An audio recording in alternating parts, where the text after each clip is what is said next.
Hello, everybody. Hello, YouTube. This is your host with the most, King Geo in the house. I'm going to do an update today. Now it's 5:18 in the afternoon, Eastern Standard Time. And this is going to be update number two on the missing young lady, Gabby Petito. Um, so let's go and let's recollect a little bit. For those who don't know, Gabby Petito was going on a trip with her fiance Brian, that Lauder, I think it is, and they were going to go cross country. And they called her mother. She called her mother every day, but apparently, as of August 12th, that was the last phone call that her mother got from her. And Mr. Bryan returned back to Florida without Gabby, and so she's been missing for a while that we know of.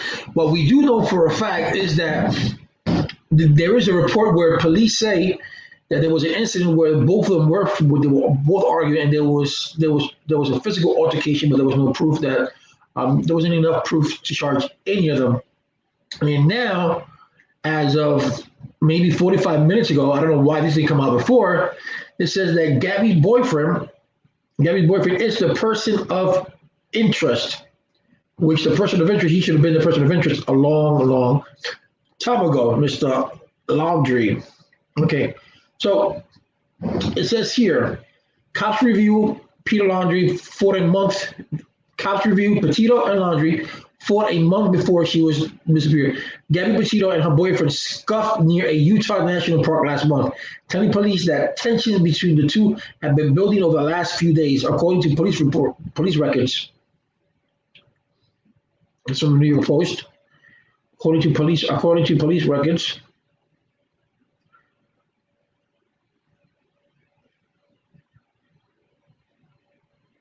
Okay, so according to police records, they had scuffed. Um, what I'm trying to say here, okay, um, I'm gonna say what her mother.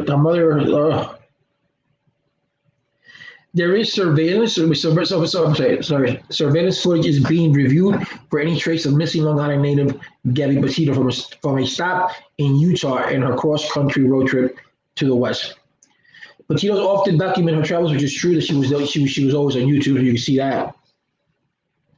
Cops revealed that Petito Laundrie fought a month before she was reported missing. Gabby Petito and her boyfriend scuffed near a Utah National Park last month, telling police that tensions between the two had been building over the last few days, according to police records. Police also told cops she feared her boyfriend, her beau, Brian Laundrie, was going to drive off and leave her behind. Petito and Laundrie told the cops in Moab, Utah during the August 12th incident that they had been traveling together for months and that the emotional strain between them had led them to an increased number of arguments, the report obtained by the New York Post. Petito's mother, Nicole Schmidt, said she's received a message from her daughter's phone on August 30th when the 22-year-old was supposed to be in the middle of a cross-country trip with her boyfriend, Brian Laundrie. There's no service in Yosemite, the message read. But Schmidt said that she doesn't believe her daughter was behind the text. The statement released on behalf of the 22-year-old parents by family attorney Richard Stafford slammed Brian's Laundries for leaving Petito in the wilderness while he sits at home. Brian left Gabby in the wilderness with grizzly bears and wolves while he sits in the comfort of his own home, in his home. Brian, how could you do this to Gabby? You selfishly remain silent while Gabby is alone in the wilderness. Brian, your silence is reprehensible. We beg you to do the right thing and help us bring Gabby home. Now, this is something that's disturbing because why aren't they looking for her? That's number one. That's my concern. Why aren't they looking for Gabby? Number two, she should have been a person of interest from a long time ago. Okay. And I want to read to you a letter that his attorney put out on Instagram, which is I found it when I read the letter, it was not something that it says here, we have the Moab, Utah police reporting regarding Gabby Petito and Brian Laundrie. It says the male had been observed to have assaulted the female near the Mayflower Co-op. So now it's more. Now it's more than just than just words. Now it's saying that he had assaulted. So if he had assaulted her, why didn't the police officer intervene? That's my question. Now, this is what the attorney for the Laundrie family said. Many people are wondering why Mr. Laundrie will not make a statement or speak with law enforcement in the face of Ms. Petito's absence. In my experience, intimate partners are often the first persons law enforcement focuses their attention on the cases like this and waiting that, in quotation, any statement made will be used against you. It's true. Regardless of whether my client had anything to do with Ms. Petito's disappearance, as such, on the advice of counsel, Mr. Laundrie is not speaking on this matter. I have been informed that the Northport, Florida police have named Brian Laundrie as a person of interest in this matter. The formality has not really changed the circumstances of Ms. Laundrie's being the focus and the attention of law enforcement, and Mr. Laundrie will continue to remain silent in the advice of counsel. So that's 101. 101, basically, whenever you go to law school, you're always taught that most of these cases that are domestic, most of these cases that are murder like this, is usually a crime of passion. 8 out of 10 times it's a crime of passion, or you can even go as far as 7 out of 10 times it's a crime of passion. The partner did it. He did something to her. She did something to him, and vice versa. So that's what I said. That said. But what perturbs me the most is that why isn't he talking? Why isn't he saying something? If you're innocent and you just say, "Listen, I left it here.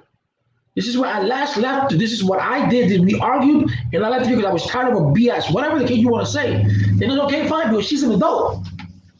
You're not gonna get no negligent charges. You're not gonna get negligent nothing like that because you guys are adult. So if I want to leave my 20-year-old daughter in California and say make your way back, anything happens to her, it's not on me because she is an adult. So they cannot charge you.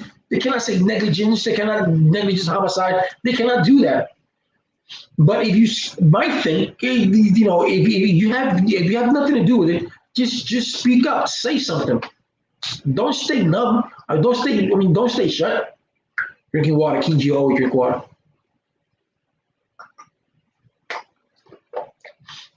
Don't stay shut. Say something. And he's not doing it on behalf of his attorney. Which is true. Anything you say can and will be held against you in a court of law. Of course it is. But I think this is just a tactic to do a defense. I think the attorney knows what's going on. My hope is that she's found alive, that she is just bewildered, that she is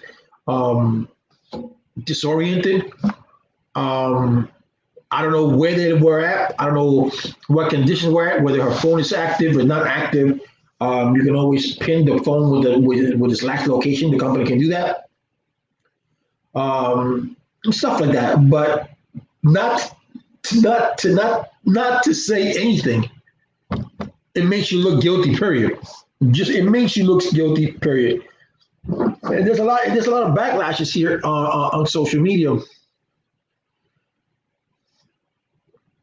In the Yahoo News, the fiance of missing New Yorker woman is now considered a person of interest, authorities said. But the thing is, if something did happen, it wouldn't, unless it happened in Florida or whatever the case may be. But if why they're not doing a search, because it is true, it's a long search. You gotta find out where were they last seen, what happened before you even do a search. I didn't think about that tonight because from Utah to Florida, it's a long way. So anything can happen between that trip and to Florida. But my thing is that he needs to fess up. To fess up. That's it. If you're man enough to do something, which I hope you didn't do, then be man enough to fess up. Simple as that. Now you a punk. That's true. You a punk. If you're gonna do something, and she said that she feared that she might leave him behind. So I think she should just call her mom and say, you know what? I had a fight with my boyfriend. I think he's gonna leave me behind, and I want to get out of here. And this is not. I'm not putting the blame on her at all. I'm just saying there's certain things that should have been done. But this guy needs to fess up. This guy needs to come out and tell the truth and say what's going on. So as of now, as of 5:28 p.m. Eastern Standard Time, Mr. Laundrie is the person of interest in the disappearance of Gabby Petito. So we just hope that she does turn out alive, maybe with some bruises and experience that she can say never again, and she maybe later on can laugh about it. But for now, let's just pray that she is alive, that she is well. I know I cannot imagine what the family is going through because I can't.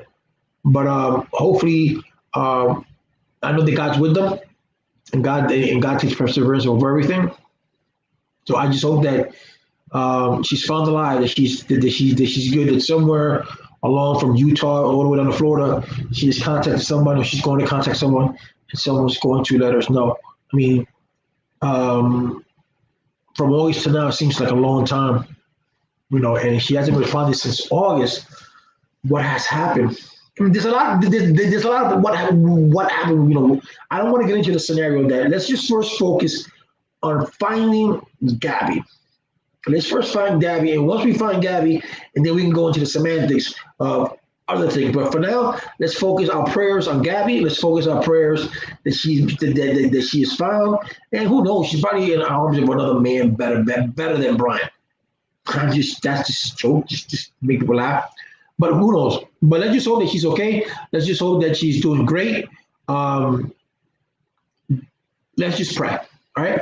So, guys, thank you for watching the King Geo Show. Make sure you subscribe to my channel. I will be giving you more updates as they come in.